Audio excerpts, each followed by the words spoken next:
Gracias a Dios con el micrófono. Y bueno, gracias hermano por la presentación. El pastor Diego es responsable de mi maestría, de mi dolor de cabeza y del entrenamiento de paciencia de mi esposa. Ya tengo para octubre cumplir 59 años, así que 3 años atrás y medio había empezado la maestría y ya con varios años de casado, llevamos 37 años de casado. La esposa tiene que aprender de vuelta cómo no estar con el esposo, porque a esta edad hay que tomarse el tiempo para estudiar. Pero no, quiero dar gracias al Señor públicamente por la vida de Diego y por el entusiasmo. Ustedes habrán escuchado que esto es un día a la vez, varias veces lo habrá dicho, así que me engañó con eso porque fue un día a la vez, pero 365 por 3,5. Así que, pero bueno, se llegó a eso, así que estoy muy contento, muy agradecido al Señor.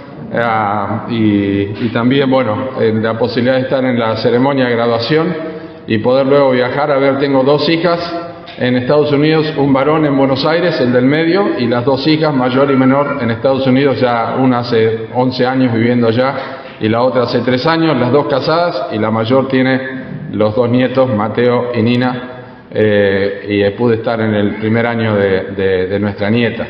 Así que agradecidos al Señor.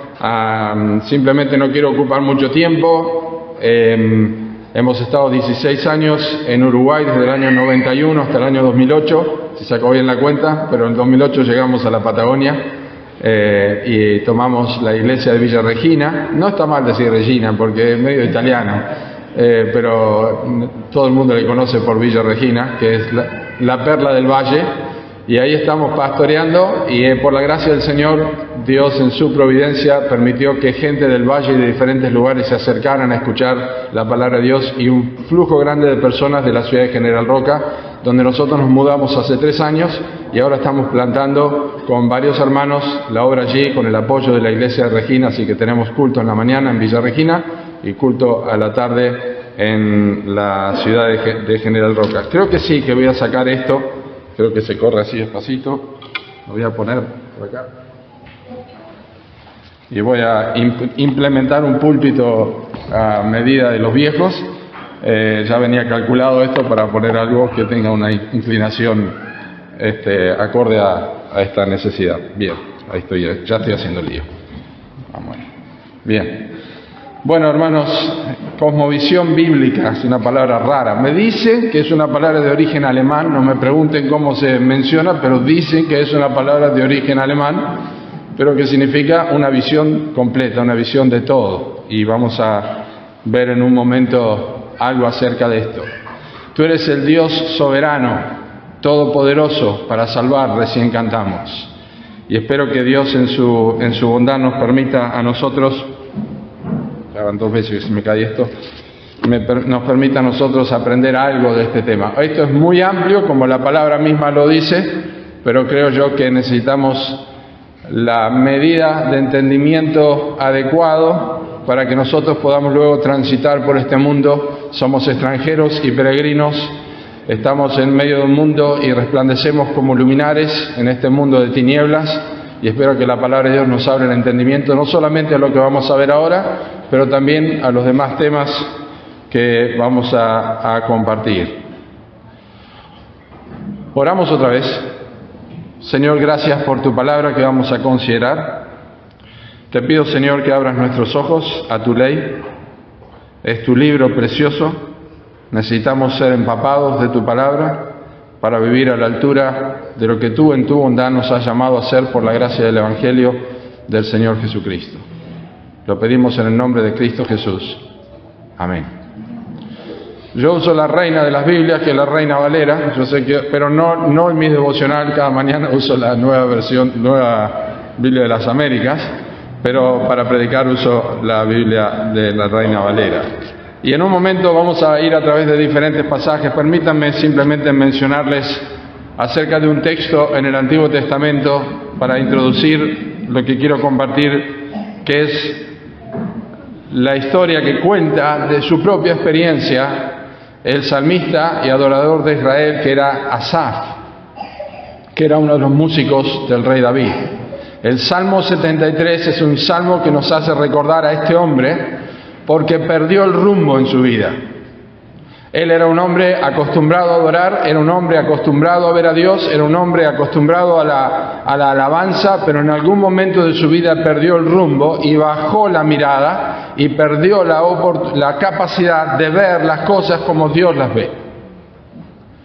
Dice la Escritura que este hombre casi se volvió a la locura. Llegó al momento de decir que había limpiado en vano su corazón y sus manos, que tuvo envidia de ver los hombres de este mundo. Y dice que tuvo un duro trabajo en su propia vida. Pero el punto de inflexión en la vida, y como lo presenta Asaf en el Salmo, es el Salmo 73, versículo 17, cuando entró en el santuario de Dios, comprendió el fin de los impíos. Y entendió que Dios los había puesto en deslizaderos, y que realmente Dios habría de salir victorioso, y llegó a decir que él realmente era una bestia delante de Dios. Y termina el Salmo, por supuesto, diciendo que fuera de Dios no había nada en la tierra que él deseara. Ahora son 28 versículos, es un salmo, es una canción, es un poema, es parte de la literatura hebrea, y yo creo que la experiencia de Asaf duró más que 28 versículos, de lo que uno puede tardar en leer 28 versículos. Pero la forma de ver las cosas, el marco de referencia de Asaf cambió definitivamente en el momento que él expresa: entré en el santuario de Dios, que a lo que estamos en la literatura poética simplemente está diciendo que entró en la presencia de Dios. Y eso cambió su forma de ver las cosas. Y si puedo dejarles como inicio este pensamiento, es este. Nuestro Dios es un Dios alto, poderoso, como cantamos recién, y a menos que nosotros tengamos una visión clara de Dios, no vamos a tener una buena cosmovisión del mundo ni cómo miramos las cosas acá. Una forma de ver una cosmovisión, y ahora voy a dar algunas definiciones, pero una forma práctica de entender una cosmovisión es cuando uno, y yo lo digo muchas veces en nuestra iglesia, es que nosotros nos elevemos un poco para observar el panorama mejor. Lo hacemos con el Google, lo hacemos con el GPS, y uno, para saber, yo ayer lo hice y pensaba, ¿dónde estoy ubicado realmente en Córdoba? Porque vine en el año 78 y no volví nunca más. Entonces, en el mapa observo allí, tengo una visión más amplia. Pero la realidad es que virtual, es que a través de un mapa yo siento que estoy elevado para ver de una forma mejor. Bueno, la vida espiritual es lo mismo. A menos que nosotros nos elevemos, no vamos a poder tener una cosmovisión, una visión de la vida, del mundo y de lo que hacemos, de cómo Dios quiere que sean las cosas. Y la única forma que nosotros podemos elevarnos no es virtualmente, sino es espiritualmente. Y este libro es el único que puede ayudarnos a nosotros a elevarnos y poner la mira en las cosas de arriba y no en las de la tierra. Este libro eleva nuestro corazón. Este libro nos hace entrar en el santuario de Dios. Nos hace observar a Dios. Nos dice como el salmista en Salmo 27, mi corazón ha dicho de ti, buscad mi rostro, tu rostro buscaré, oh Jehová. Y cuando yo busco el rostro de Dios, ya no puedo ver las cosas de la misma forma que antes. Así que la cosmovisión, la suficiencia de las Escrituras tiene que ver mucho con nuestra visión de la palabra de Dios. Y eso es lo que trato de comunicar con ustedes en esta tarde.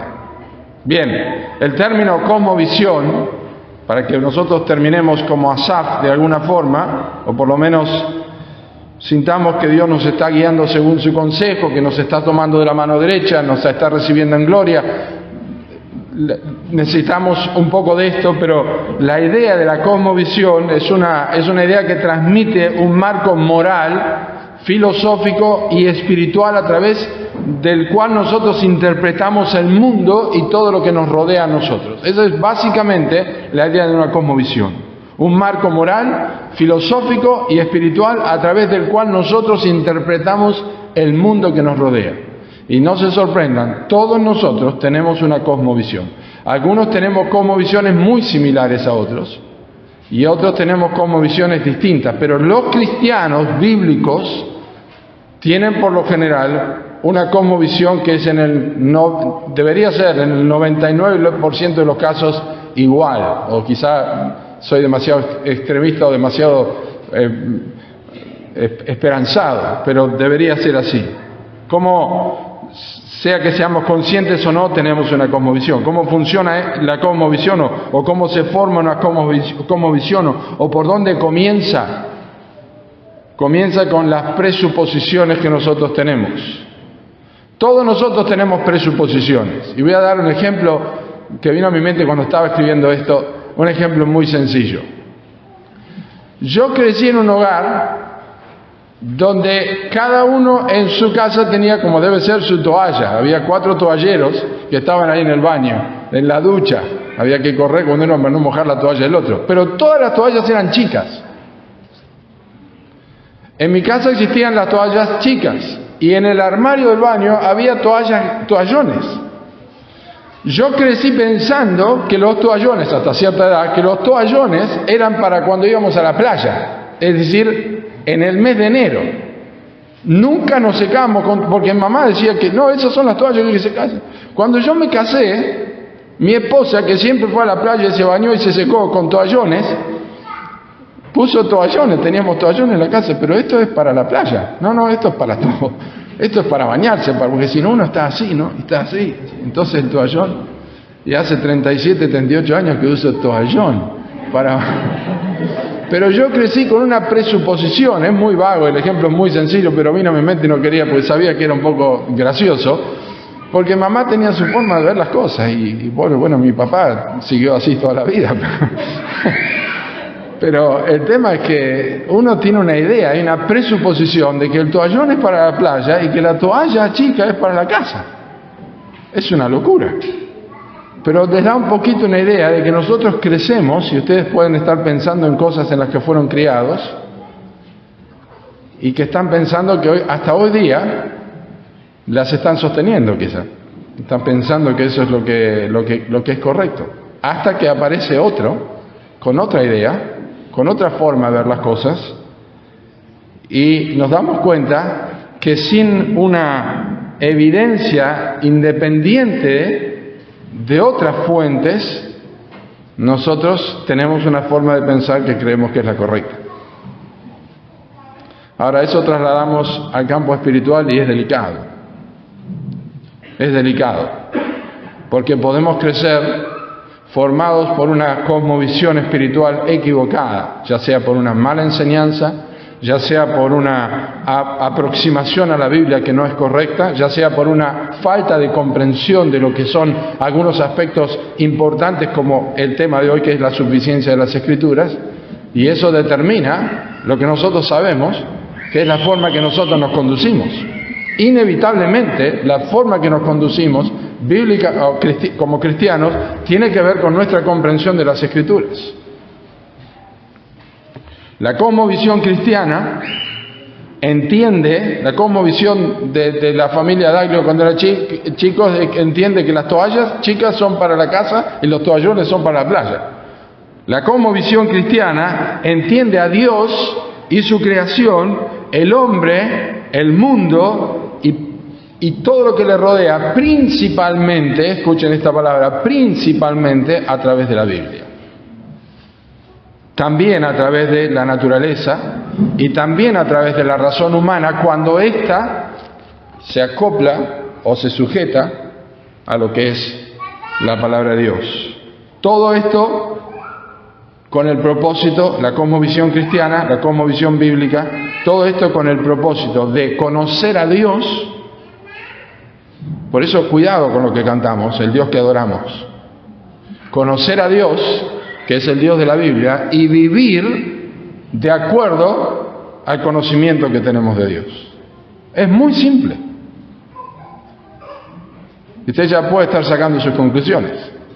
Porque tu vida y la mía, indefectiblemente, es el reflejo de lo que crees de Dios y de la Biblia. Indefectiblemente.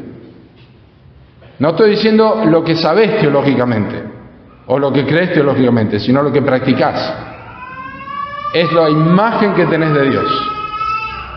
es la idea que tenés de Dios. Así hacemos la vida cristiana, el matrimonio, así hacemos iglesia, así vivimos nuestra vida, entre comillas, secular, nuestro trabajo, y tenemos la idea errónea, falsa y horrible de que la vida cristiana es una y la vida secular es otra. Pero indefectiblemente es el resultado de conocer a Dios y vivir de acuerdo a lo que nosotros conocemos según la voluntad de Dios. Y por supuesto, glorificar a Dios en nuestra vida y en nuestra mente es el resultado de lo que nosotros conocemos de Dios. ¿Cuál debería ser el objetivo final de una cosmovisión bíblica? Bueno, lo dice el profeta Jeremías, ayer lo leí en mi lectura bíblica, Jeremías 9. Alábese en esto, no se alabe el sabio en su sabiduría, ni el rico en su riqueza.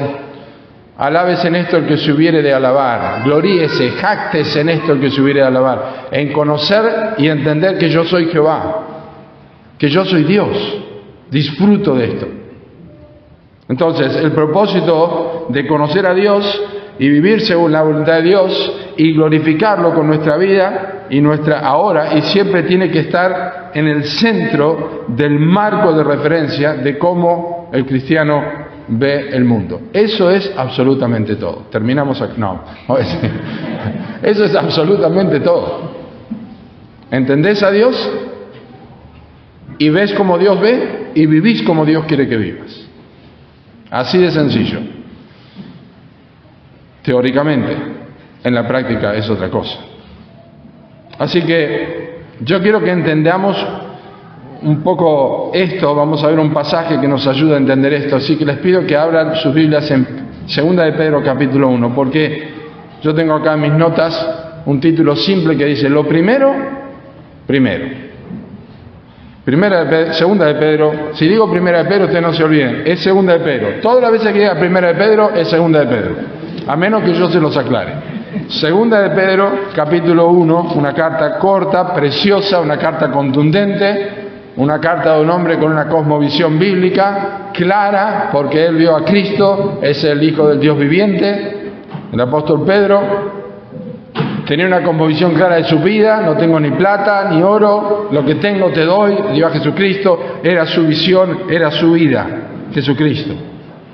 Dice en 2 de Pedro capítulo 1, versículos 3 y 4: como todas las cosas que pertenecen a la vida y a la piedad nos han sido dadas por su divino poder mediante el conocimiento de aquel que nos llamó por su gloria y excelencia, por medio de las cuales nos ha dado preciosas y grandísimas promesas, para que por ellas llegaseis a ser participantes de la naturaleza divina, habiendo huido de la corrupción que hay en el mundo a causa de la concupiscencia, vosotros también, poniendo toda diligencia, por esto mismo añadid a vuestra fe virtud, a la virtud conocimiento, al conocimiento dominio propio, al dominio propio paciencia, a la paciencia piedad, a la piedad afecto fraternal y al afecto fraternal amor. Y podríamos seguir leyendo porque realmente cortar el argumento de Pedro no es lindo, pero la idea donde yo me quiero concentrar especialmente en este primer momento, antes de ir directamente a la suficiencia de las Escrituras, quiero concentrarme en algunas verdades que están en versículos 3 y 4 para entender la cosmovisión bíblica, y por esto lo primero.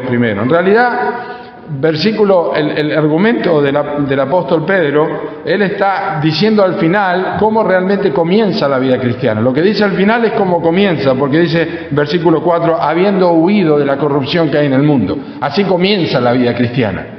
Comienza huyendo, escapando a través de la salvación, de la obra de gracia, de la corrupción que hay en el mundo a causa de la concupiscencia. Y lo que Pedro da acá es una descripción de la calidad, del tipo o carácter de vida que debe poseer una persona que se llame cristiano.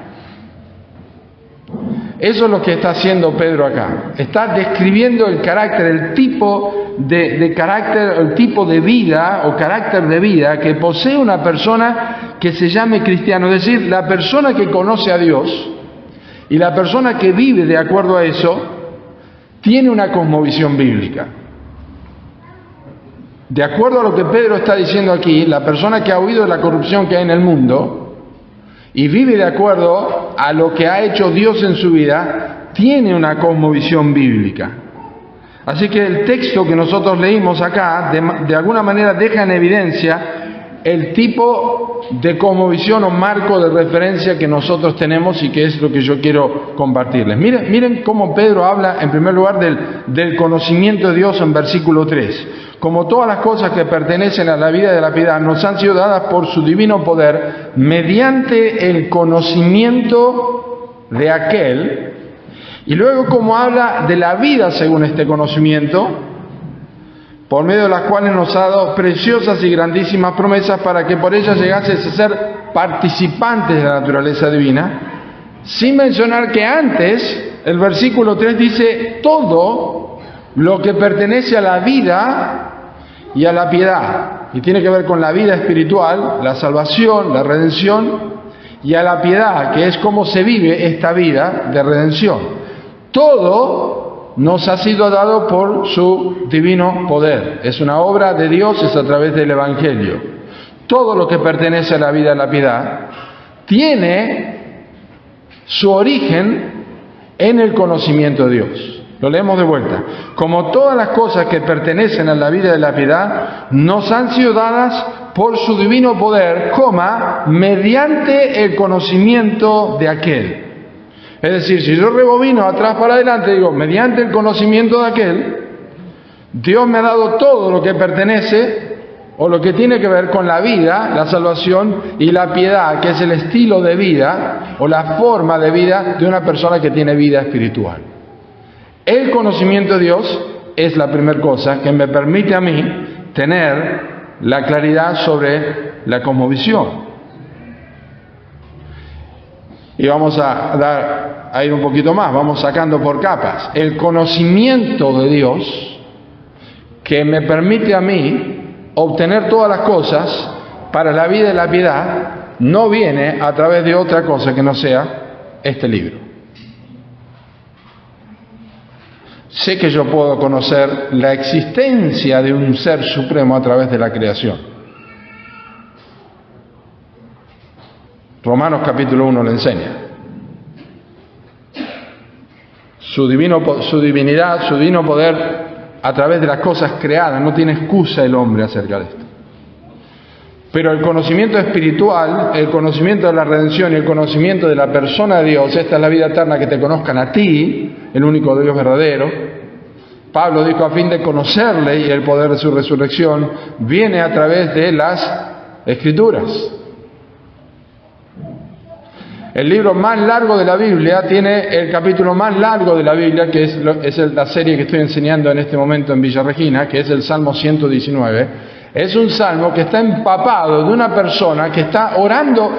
Son 176 versículos de oración hacia Dios, que abarca un montón de áreas de la vida, en todo sentido, desde la parte emocional hasta la parte física, hasta la parte de adoración, todo lo que sea. Es la palabra de Dios lo que me da a mí conocimiento de Dios. La vida y la piedad vienen a través del conocimiento de Dios, y el conocimiento de Dios viene indefectiblemente a través de las Escrituras. Dios envía su palabra y abre nuestros ojos para que veamos nuestra condición de pecado. La ley de Jehová es perfecta, que convierte el alma. El testimonio de Jehová es fiel, que hace sabio al sencillo. Y así va uno de los textos más importantes o más clásicos sobre la suficiencia de las Escrituras. Es completamente inútil tratar de promover o tener una cosmovisión bíblica sana si nosotros tenemos una imagen distorsionada de Dios. Y yo te voy a decir una cosa, porque aquellos que me tienen en contacto por WhatsApp saben, o en la Biblia, que yo pongo siempre, lee la Biblia. Yo te voy a decir una cosa. Vos tenés una visión distorsionada de Dios si no lees tu Biblia. Te lo aseguro. Vos tenés ya una visión distorsionada de Dios si no tenés el hábito de leer las Escrituras. Ni te preocupes en pedir consejo, ni buscar en algún libro de cualquier predicador. Si vos no lees la Biblia, vos tenés una visión distorsionada de Dios.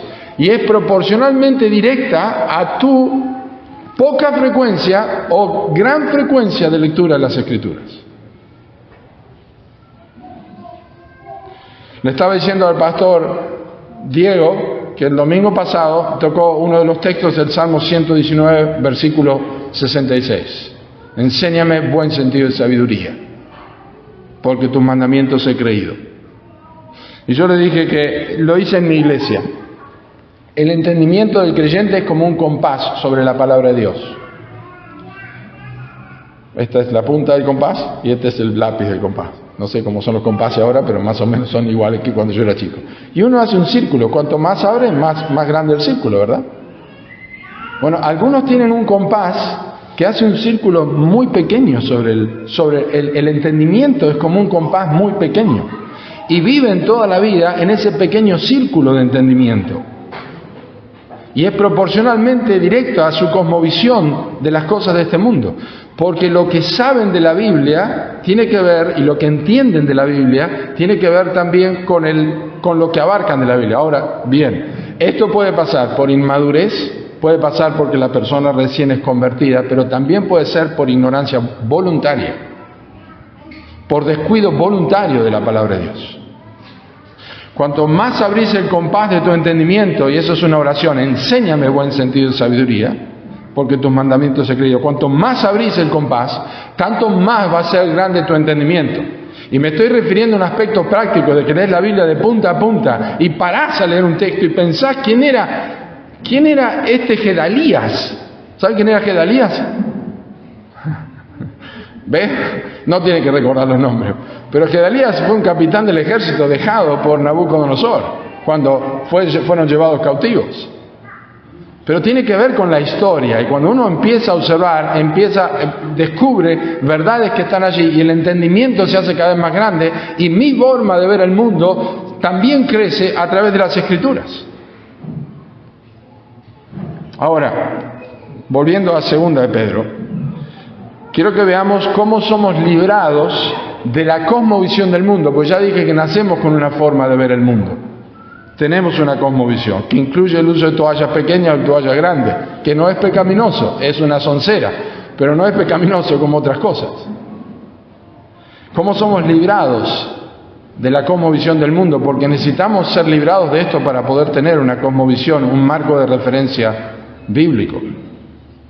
Bueno, el Evangelio opera inicialmente abriendo nuestros ojos a la cosmovisión equivocada. Versículo 4 dice: por medio de las cuales nos ha dado preciosas y grandísimas promesas, para que por ellas llegases a ser participantes de la naturaleza divina, habiendo huido de la corrupción que hay en el mundo a causa de la concupiscencia. Lo que hace el Evangelio es iluminar al hombre para que vea su propia naturaleza y su vida en este mundo, y descubre que vive en un mundo, como dice Pedro, es corrupto. Y está plagado de los deseos mundanos, impíos y pecaminosos, que es lo que la Biblia llama la concupiscencia o malos deseos, o deseos desordenados, o deseos incorrectos. El Evangelio ilumina, y hay 4 aspectos importantísimos que controlan cualquier cosmovisión, y la única que sale brillando en forma perfecta y limpia es el Evangelio. El Evangelio es la cosmovisión indestructible. Y aparte, el Evangelio es la única religión que ofrece lo que ninguna religión en el mundo puede ofrecer, que es el perdón de pecados. Amén. Y hay 4 cosas que muchos la habrán escuchado ya, pero hay 4 cosas que yo me acuerdo haber hecho esta pregunta en un curso que tomé sobre no sé si era sobre lógica, no recuerdo, pero tenía que ver con apologética, y eran estas 4 cosas. La respuesta al origen de donde vivimos, la respuesta a la moral, quién define lo que está bien, lo que está bien y lo que está mal, la respuesta al sentido de la vida, cuál es el propósito de esta vida, y la respuesta al destino final. Origen, moral, sentido de la vida y destino. Y es fabuloso, porque si uno piensa que el origen es la evolución, tiene que solucionar lo otro. Porque ¿quién te define lo que está bien y lo que está mal? moral, si está bien matar, si no está bien mentir, lo que sea. El sentido de la vida, ¿para qué estamos si solamente somos evolución? Y el final, bueno, ni lo vemos. ¿Cuál es el propósito? ¿Dónde vamos? Ahora algunos dicen, no, la creación, Dios es creador, entonces yo creo eso. Y la moral, bueno, cada uno más o menos, no, pará. Si Dios es el origen, tenés que sujetarte que Él fue el que dio las leyes morales. Y el sentido de la vida, bueno, pero Dios es el origen, Dios es el quien define la moral y cuál es el sentido de tu vida. ¿Y el destino final? ¿Crees en Dios? Sí, creo en Dios. ¿Y el destino final el infierno? No me digas que el infierno, el cielo. Pero vos me dijiste que crees en Dios. ¿De dónde sacás la idea de Dios? De la Biblia. En este curso teníamos que hacer un ejercicio. Teníamos que ir a hablar con alguien, con algún amigo, y hacerle preguntas sobre esto. Una persona que no conociera el Evangelio. Y yo fui a una persona medio conocida, nos sentamos a hablar, llegamos al sentido de la vida y se largó a llorar. Y le prediqué el Evangelio, por supuesto, y no pasó nada. No sé, la palabra de Dios es poderosa, quién sabe en el futuro, pero se dio cuenta que dijo, nunca nadie me había hecho este tipo de preguntas y nunca nadie me había hecho pensar como esto. Lloraba. Entonces, cuando el Evangelio ilumina y transforma, el origen, la moral, el sentido de la vida, el destino, tienen una visión totalmente diferente. Y uno sabe que Dios, por medio del Evangelio, le ha sacado de la corrupción que hay en el mundo, que permea estas cuatro cosas continuamente.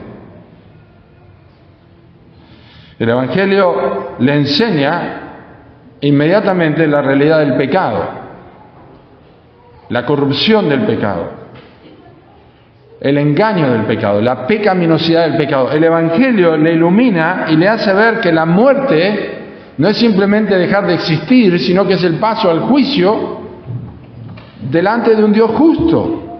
El Evangelio le permite comenzar a ver la corrupción que hay en el mundo, la corrupción en todas las áreas y en todas las esferas. El Evangelio le da entendimiento de la condenación. Eso es lo que hace Juan capítulo 16, versículo 8, de pecado por cuanto no creen en mí, y de juicio por cuanto el príncipe de este mundo ha sido ya juzgado, de justicia, por supuesto, también. Cómo el hombre hecho a imagen y semejanza de Dios se vuelve un enemigo de Dios. Eso hace el Evangelio. ¿Por qué Pedro describe corrupción del mundo a causa de la concupiscencia? Porque el Evangelio hace eso. El Evangelio le muestra que el hombre es enemigo de Dios. En su mente, como dice Colosenses capítulo 1. Y hasta ese momento, cuando la luz del Evangelio abrió su entendimiento, el hombre ha vivido, una vez que se convierte, una vez que la luz del Evangelio trabaja en su vida, el hombre vive bajo los parámetros de Dios, pero mientras esto no ocurre, vive bajo los parámetros de un marco de referencia ajenos a la vida de Dios. Como dice el libro de Job, apártate de nosotros, no queremos el conocimiento de tus caminos. Y como dice Jeremías, y lo leí ayer, no hay quien diga que se arrepienta del mal diciendo ¿qué he hecho? Es una pregunta muy sencilla. Créanme que esto pasa cuando una persona se arrepiente. Le pasó a Juan el Bautista. Llegaron las personas, los soldados le dijeron, ¿nosotros qué haremos? El carcelero de Filipo, varones hermanos, ¿qué haré? Creen en el Señor Jesucristo. Es la primera pregunta de una persona arrepentida. Es la primera pregunta de una persona que se da cuenta que el marco de referencia en su vida ha sido absolutamente antagónico a lo que Dios enseña. Y esto es por el conocimiento de Dios a través del Evangelio. Y el Evangelio es parte de la Biblia. Y la Biblia es suficiente para eso, que vamos a ver en un momento. Y en este punto yo quiero que noten que lo que está en contraste con la voz de Dios no es otra cosa que la voz del hombre. A ver, Dios no nos ha dado a nosotros un libro donde hay cosas que hay que definirlas por clave, ¿no es cierto? Necesitamos un par de gafas para ver qué está diciendo y cómo se... Dios nos dio un libro escrito en términos humanos, traducido a diferentes idiomas, y los manuscritos originales nos han sido dejados y las traducciones para que nosotros leamos aquí. Entonces no hay mucho para discutir en esto. ¿Es así? ¿Es la voz del Evangelio, la voz de Dios a través del Evangelio, o es la voz del hombre? La voz del hombre que adoptó su imagen de la caída. ¿De quién? De Satanás. Con que Dios os ha dicho. O sea, la palabra de Dios te dice esto. No, sabe Dios que el día que hagas esto morirá. Ahora ya está diciendo, pero Génesis de vuelta. Sí, Génesis es el fundamento de todo. Sin Génesis no sirve Apocalipsis, no sirve nada. Este es el inicio de todo. Son dos fundamentos que dan lugar a dos religiones, nada más. La cristiana y la secular. Y en la cosmovisión cristiana, en este fundamento cristiano, lo que está sosteniendo es la palabra de Dios, que responde a todos nuestros interrogantes sabidos y por haber. Y sobre el fundamento de arena, por supuesto, movediza, se plantan un montón de banderas sobre la bandera el fundamento del secularismo. Se plantan un montón de banderas o se izan un montón de banderas. La bandera del aborto, la bandera de la pedofilia, la bandera del humanismo, la bandera de la evolución, la bandera del racismo, la bandera del casamiento del mismo sexo, de la agenda LGTBQ y de todas las letras que quieran ponerle. Todas esas banderas están plantadas sobre la voz del hombre, el secularismo, como los escarbadientes están puestos en los salamines en una picada, en una misma fuente. Son diferentes escarbadientes, pero están en un mismo lugar. Entonces el problema es cuando nosotros tratamos de hacer una cacería de brujas y empezamos y vamos a atacar esto, vamos a atacar el otro, sin entender lo que necesitamos como base. Claro que hay argumentos diferentes para estas cosas, pero vayamos al fundamento. En realidad es la voz del hombre y es la voz de Dios. Y el Evangelio entra en el corazón y por medio del conocimiento de Dios nosotros huimos de esta corrupción del mundo que hace que nosotros defendamos el racismo, defendamos esto, defendamos lo otro, no, yo soy de este tipo, no, yo persigo esta otra cosa, no, yo creo en esta filosofía. El Evangelio abre nuestros ojos y que esto es una corrupción a causa de la concupiscencia y conocemos otra cosmovisión, porque el Evangelio lo que nos hizo es resucitarnos de entre los muertos y sentarnos en lugares celestiales junto a Cristo, y la visión que tenemos ahora del mundo es diferente a la de un muerto en este mundo que camina en los deseos de su carne, en los deseos de sus ojos y en la vanagloria de la vida. Pero entonces es cuando las preciosas y grandísimas promesas comienzan a eclipsar lo que siempre hemos considerado como normal. Es decir, naturalmente, lo que pasa es, en un sentido diferente a lo de Pablo, cuando se convirtió, que Dios le dijo a Ananías, anda a un varón porque él ora. El cristiano está orando, pero también le hubiera dicho, anda a ver a un hombre que está así porque él ahora lee la Biblia. Está leyendo la Biblia, y cuando empieza a leer la Biblia, empieza a ver estas preciosas y grandísimas promesas, empieza a descubrir que estas preciosas y grandísimas promesas incluyen el cuidado de los bebés por nacer, de la agenda del casamiento del mismo sexo y la evolución. Las preciosas y grandísimas promesas eclipsan lo que nosotros consideramos antes que era normal secarse con una toalla chica cuando uno se baña en la ducha.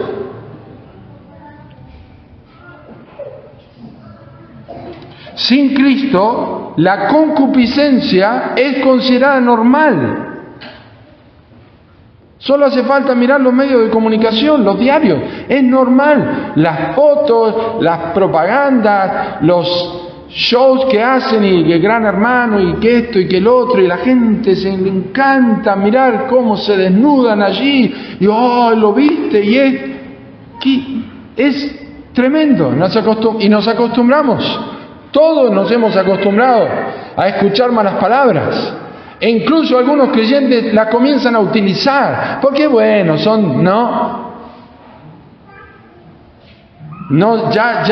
no eso de que son para edificación, la palabra ya de otra manera se mueve, pero no, yo sé que hay creyentes que usan eso porque vos lo ves así, pero no es así. Pero se corrompe. No vemos como tenemos que ver. Y eso es porque seguramente no estamos instruyéndonos en las Escrituras y guardándolas en el corazón, porque ahora miremos, vamos a ver que no es suficiente para nosotros. Esto es similar a Isaías capítulo 5, que no vamos a leerlo por causa de tiempo. Pero los que llaman a lo bueno malo y a lo malo bueno, que son valientes para mezclar el vino. El día noche, el noche día. Y así vive el mundo. El mundo vive la noche y el día duerme y de noche se embriagan, como dice la Escritura. Y el Evangelio llega y las preciosas y grandísimas promesas comienzan a transformar. Y uno dirá, bueno, dame más de esas preciosas y grandísimas promesas. ¿Cuáles son? Ya las sabés. Ya las sabés. Una de ellas es la justificación por la fe.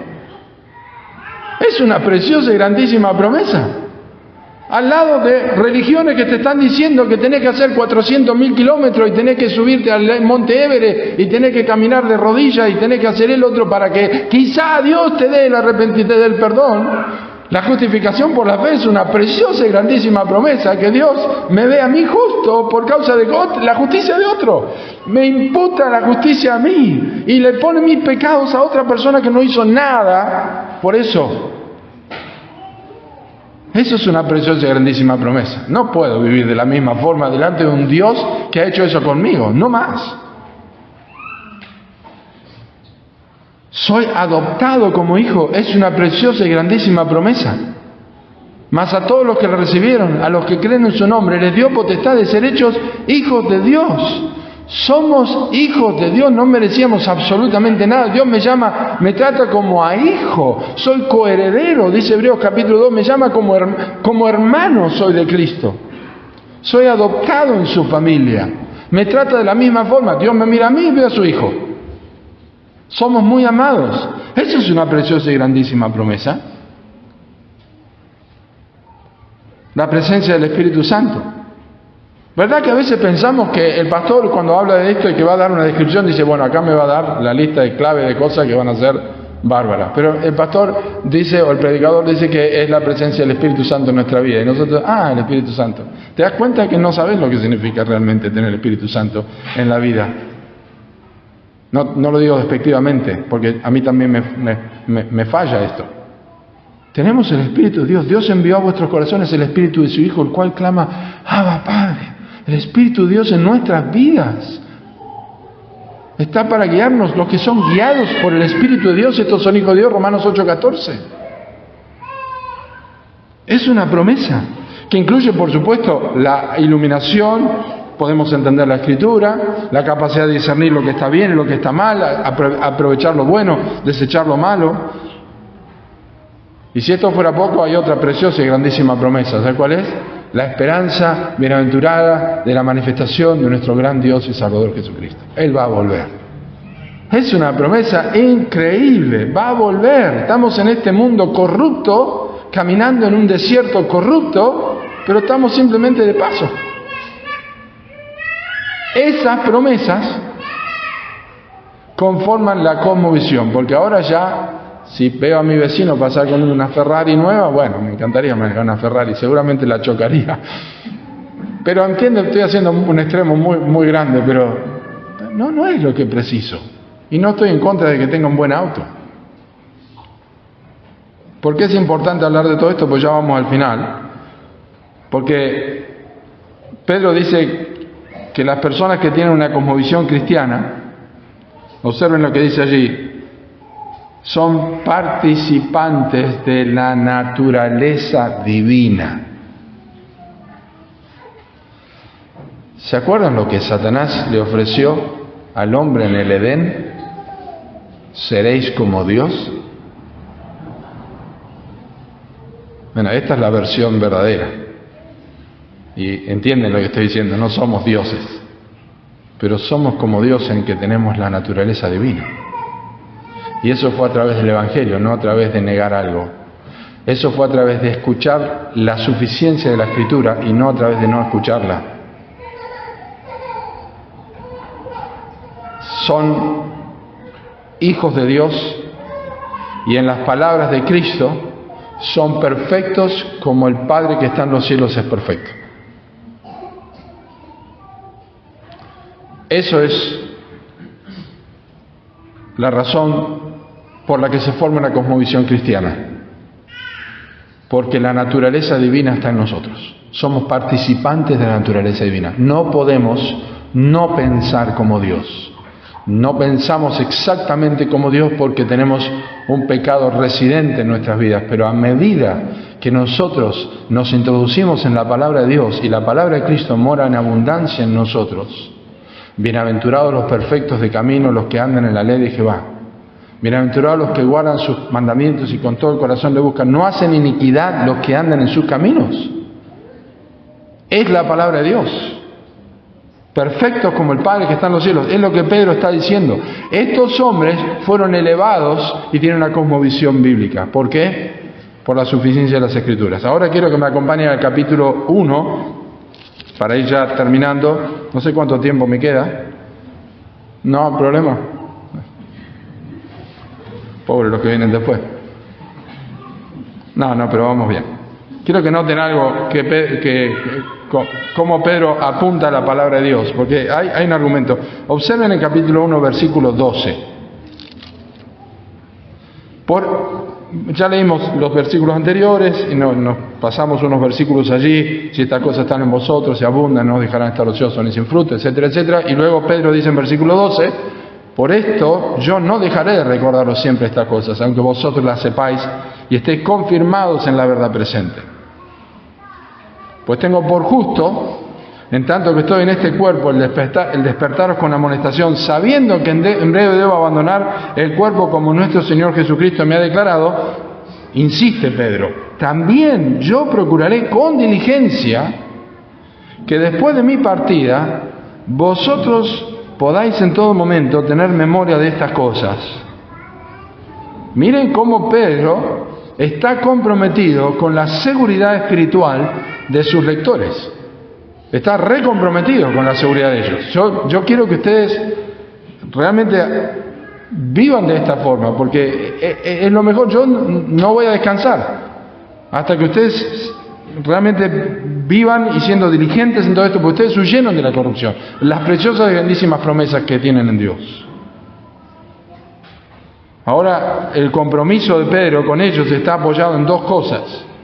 O sea, si me siguen el argumento, el compromiso de Pedro para con ellos se apoya en dos cosas, y está completamente seguro de lo que le está diciendo. ¿Por qué? El primer compromiso está en versículo 16 y que tiene que ver con su experiencia personal. O sea, a mí no me la contaron, le está diciendo Pedro. No os hemos dado a conocer el poder y la venida de nuestro Señor Jesucristo siguiendo fábulas artificiosas, sino como habiendo visto con nuestros propios ojos su majestad. Pues cuando Él recibió de Dios Padre honra y gloria, le fue enviada de la magnífica gloria una voz que decía: este es mi Hijo amado, en el cual tengo complacencia. Y nosotros oímos esta voz enviada del cielo cuando estábamos con Él en el Monte Santo. Esta es la voz de la experiencia de Pedro. Ahora, sabemos que los creyentes no tenemos que basarnos en la experiencia, pero para un poco. Esta es una experiencia distinta. Esta es la experiencia con Cristo. Él vio a Cristo y tuvo una experiencia donde vio a Moisés y a Elías. Nosotros lo vimos. O sea, dale un cachito de ventaja a Pedro con su experiencia. Pues las otras son posteriores y son en otro momento de la historia y todo lo que quieran decir y surgen falsa doctrina, pero él vio a Cristo, estuvo allí, estuvo con Moisés, estuvo con Elías. Aparte tenía otros dos que le podían decir que era cierto, Jacobo y Juan estaban allí también. Vio a Cristo transfigurado. Pero entonces su compromiso con ayudarles tiene que ver con su experiencia y también con la palabra de Dios, que es lo que sigue después. Tenemos también la palabra profética más segura, y ese es el momento donde Pedro los deja como dando vueltas a los creyentes. ¿Cómo más segura? Y dice: a la cual hacéis bien en estar atentos como una antorcha que alumbra en lugar oscuro. La balanza de Pedro en su propia experiencia, que nadie le puede negar lo que vio, no se inclina hacia su experiencia, sino que se inclina hacia la palabra de Dios, y dice que es como una antorcha que alumbra en lugar oscuro, y ese lugar oscuro es este mundo con su cosmovisión. Y él dice que lo que ayuda a alumbrar en la cosmovisión de este mundo, a través de una cosmovisión bíblica, no es la experiencia personal, sino que es la palabra profética más segura. Y claro, está hablando de la palabra profética del Antiguo Testamento, que es más segura porque profetizó que Cristo habría de venir, y Cristo vino. Y él lo dijo en capítulo 1 de la primera carta, versículo 12, que los profetas que profetizaron antes de la gracia destinada a vosotros, inquirieron y diligentemente indagaron acerca de esta salvación. Es así, es segura, porque se cumplió. Y para nosotros sabemos, porque el mismo Pedro lo dice en esta carta, y nivela la palabra de Dios con ya las epístolas de Pablo en capítulo 3, es la palabra de Dios, es la palabra más segura, es la que alumbra un lugar oscuro, completamente. Entonces, ahora el creyente posee una antorcha con la cual discernir esta cosmovisión secular corrupta a través de una cosmovisión espiritual y bíblica, que es a través de la Escritura. Suficiente es la palabra de Dios para poder hacerme ver lo que yo necesito. Y como esta fuente de cosmovisión proviene del Espíritu Santo, observa en versículo 21, nunca la profecía fue traída por voluntad humana, sino que los santos hombres de Dios hablaron siendo inspirados por el Espíritu Santo. Solamente los que poseen el Espíritu Santo, 1 de Juan capítulo 2 versículo 27, los que tienen la unción del Santo, pueden interpretar este mundo corrupto a la luz de la voz de Dios. Dios me da vida, el Espíritu Santo viene a mi vida, el mismo Espíritu que inspiró las Escrituras, toda la Escritura que es inspirada por Dios y es útil. El Espíritu Santo está en mi vida, me ayuda a leer la palabra de Dios, me permite ver las cosas de otra forma. Y estos entonces versículos que estamos leyendo nos permiten asociar, son textos generales, y nos permiten asociar todo lo que estamos viendo en este momento. Nos anuncian que es la palabra de Dios la que contiene la cosmovisión verdadera. Estos textos que leímos recién y muchos otros que seguramente ustedes conocen, por ejemplo, que ahora con otra imagen y otra visión espero que lo entiendan. Lámpara es a mis pies tu palabra y lumbrera mi camino. Sí, es un texto poético, pero está dentro de un contexto de la palabra de Dios. Y el Espíritu Santo que escribió, David, si fue David el autor del Salmo, que probablemente fue, y Pedro, los dos dicen, uno dice que es una lámpara, otro que es una antorcha. No puede estar diciendo dos cosas diferentes. Y Cristo es la luz del mundo, así que hay una relación. Y uno comienza a ver que la palabra de Dios es lumbrera su camino. Ya decide su trabajo, sus estudios, matrimonio, ve las noticias, ve las cosas con la palabra de Dios. Ah, aquí está la corrupción. Esto es envidia, la Biblia lo enseña. Esto es adulterio, esto es engaño. La Biblia lo enseña. Sí, ¿de dónde salió esto? No, porque lo que pasa es que el gobierno anterior, y lo que pasa es que el otro me dijo, sí, pero Cristo dijo, de dentro, del corazón de los hombres, no de los reyes, salen los malos pensamientos, los adulterios, las fornicaciones, los homicidios, los hurtos, son 13, como la yeta, bueno, son 13, la tenemos adentro, la yeta, en el corazón. Lo ve de otra manera, es lumbrera su camino. Salmo 19, versículos 7 al 10, que ya lo mencioné. Y por supuesto, cuando los pastores dicen estamos por terminar es porque sigue un poco más, pero ahora 2 Timoteo 3, 16 y 17, toda la Escritura es inspirada por Dios, 17, y útil para enseñar, para redarguir, para corregir, para instruir en justicia, a fin de que el hombre de Dios sea perfecto, enteramente preparado para toda buena obra. La cosmovisión bíblica se transforma a través de las Escrituras en primer lugar porque ellas, que son inspiradas por Dios, te enseñan. Es decir, que la Biblia instruye al creyente en cómo vivir, qué creer y en lo que Dios espera de él o de ella. Ahora, el que tenía una cosmovisión de este mundo, que cada uno hacía lo que quería con su sexo, en el momento que se convierte, tiene una cosmovisión bíblica y sabe que Dios creó al hombre, Adán y Eva, al hombre y su mujer los creó Dios. Y su cosmovisión bíblica, la Biblia le enseña qué creer sobre el género humano. ¿Y qué creer sobre la gestación y el bebé? ¿Y qué creer sobre el color de la piel? La Biblia le enseña eso. Pero también le redarguye. Es decir, que la Biblia le señala donde una persona se ha apartado de lo que Dios requiere de ella. No solamente le enseña, sino que también le muestra dónde. Acá es el momento donde vos te equivocaste. Este es el momento donde vos te equivocaste, porque vos creías que era hombre y mujer, pero pensaste que alguno podía decidir después, porque, qué sé yo, fisiológicamente, pero te redarguye, te corrige. Te corrige también. Es decir, que la Biblia no solo amonesta, sino también le señala qué hacer luego. No sigas esto, seguí esto. Y finalmente instruye en justicia. Es decir, que la Biblia enseña de qué manera poner en práctica sus enseñanzas en la vida cotidiana. Le instruye en justicia. Pero lo primero que hace la Biblia es cambiar tu visión de Dios. Es cambiar tu visión de Dios. Y algunos creyentes tienen una visión raquítica de Dios. Y leí en un libro de un autor que habla de la teología aramea o la teología siria. Para saber eso, recordar eso, tienen que leer el primer libro de Reyes y el capítulo 20, porque es la historia de Acab peleando contra Ben-Hadad, el rey de Siria. Y cuando Acab lo destruyó, le ganó, no se alabe el que ciñe las espadas, sino el que las desciñe, le dice, vinieron a pelear y Dios lo destruyó. Los consejeros del rey Ben-Hadad le dijeron, ellos vencieron porque el Dios de ellos es Dios de las montañas, pero vamos a pelear en el valle y a ver si van a ser potentes o no. Y eso está 2 veces en el libro. Y un autor lo llamó eso teología siria, aramea, porque hay creyentes que tienen una teología aramea. Piensan que Dios puede hacer algo en cierta forma, pero no la puede hacer en otro lado. Yo le comenté al pastor Diego, dice, voy a hablar de eso porque puso un estado donde era Dios es Dios en la montaña y Dios es Dios en el valle.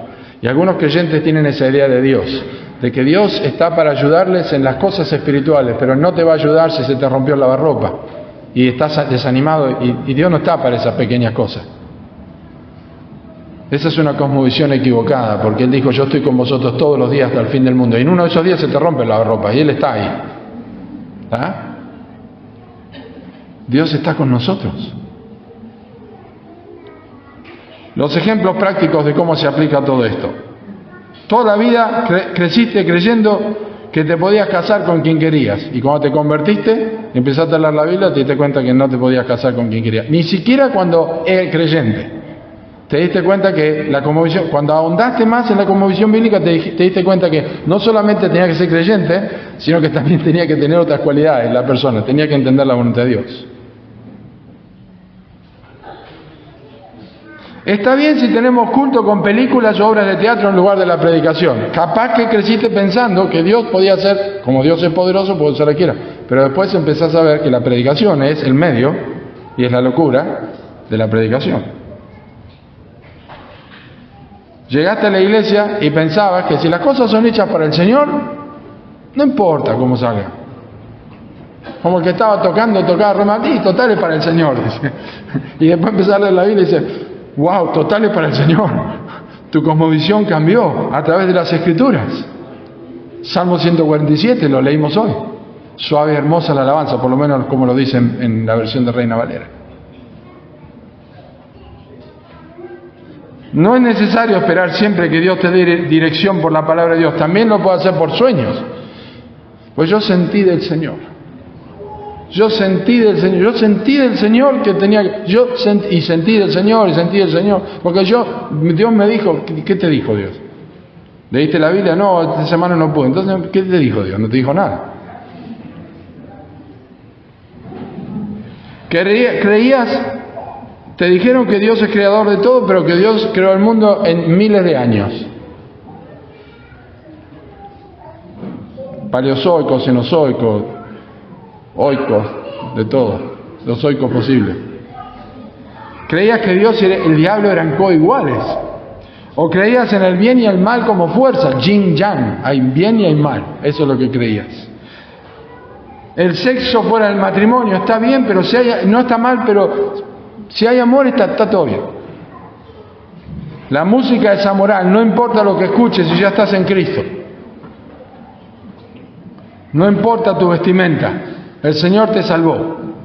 Y si sos mujer, Dios le dio el cuerpo para ser observada. Adán la miró y dijo, esta no es una vaca.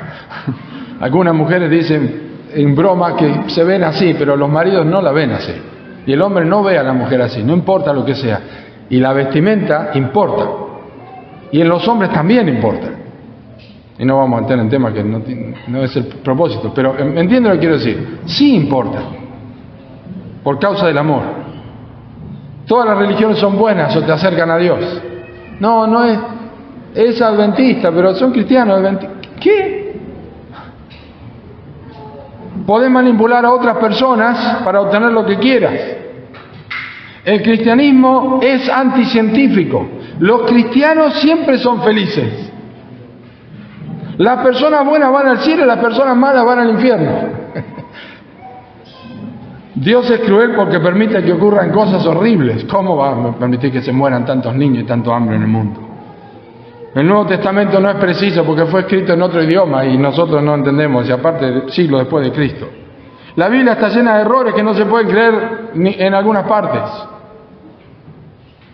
El Génesis te obliga a creer que la Tierra tiene más de 6.000 años. Hay tantas traducciones de la Biblia que no se puede saber realmente lo que dice. La Biblia la escribieron los hombres. Si Dios existiera, no habría maldad. Cuando hay tragedias es que Dios está enojado. Tenemos una teología perfecta en nuestra iglesia. Nuestra práctica de fe en nuestra iglesia es la mejor. Y la idea más errónea, más común es que la gente tiene sobre Dios es que no entienden lo que significa que Dios sea un padre. Eso lo dijo Sinclair Ferguson. La cosa más terrible que no entiende un cristiano, para un cristiano y su cosmovisión, es que Dios es padre. No lo entienden. Es padre. ¿Cómo está tu cosmovisión bíblica? Todas esas cosas que mencioné recién, que algunas son muy sencillas y muy básicas, se corrigen con la Biblia. Con la Biblia.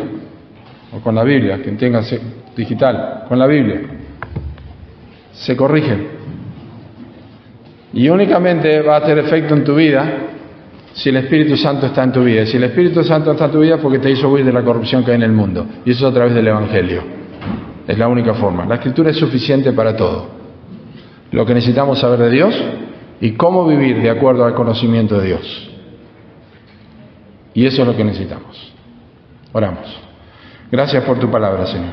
Gracias por el tiempo que nos has dado. Y permite, Señor, que nuestros ojos sean abiertos a las maravillas de tu ley y que ellas impacten nuestra forma de andar en este mundo.